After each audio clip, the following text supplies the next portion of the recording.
I read in the Herald this morning, apathy towards jobless issue does us no credit. Where 38% of Māori aged between 15 and 19 are unemployed. And I wanted to, not to totally poo-poo the idea of Sir Roger Douglas, although we won't be supporting his move.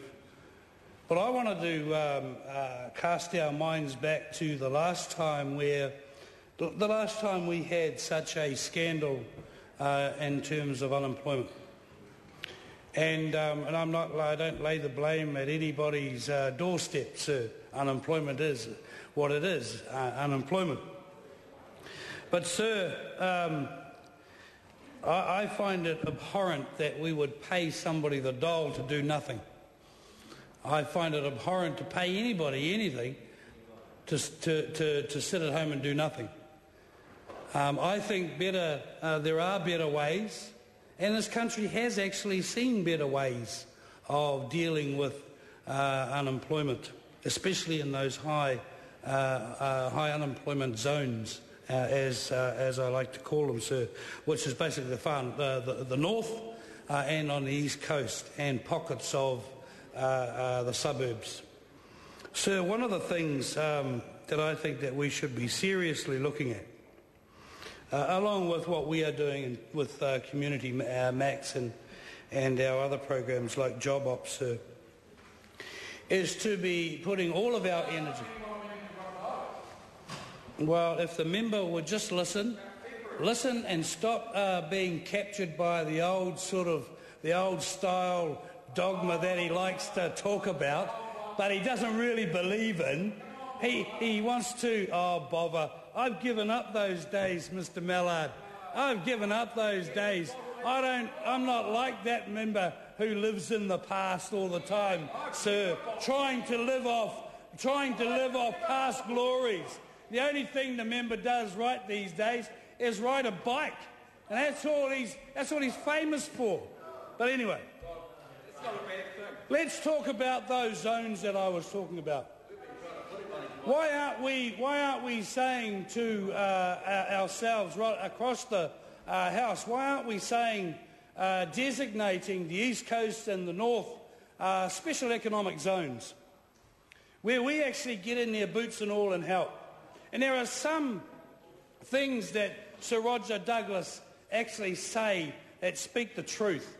And that is that this should be a national scandal, that 38% of Māori aged between 15 and 19 are unemployed. But why aren't we jumping up and down? Why aren't we jumping up and down? As it says in the article in the Herald this morning, it's most probably because 95% are employed. Nobody gives a toss about the other 5%. But break that down and you will see some horrible statistics. So what I'm saying, sir, is that maybe we should be thinking outside the box.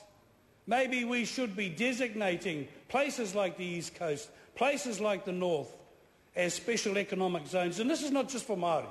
This is for everybody in those areas, because I tell you what, one unemployed Pākehā and one unemployed Māori are all the same, because they don't contribute to the region's economy.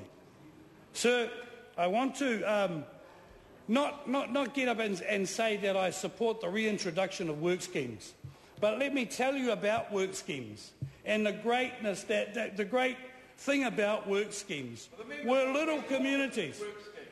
Oh no, little work schemes were great for people, places like the Hokianga, like Ruatoria. I know the member really doesn't give a toss, but at the end of the day, you ask anybody who served their time on a work scheme, whether it was a PEP, a TEP, a JOVTP, a TOPTT scheme, they would have told you.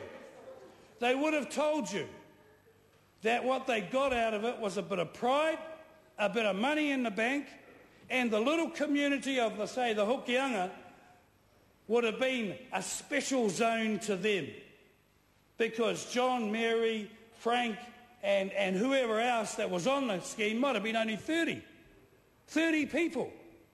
They would have been able to get that community cracking.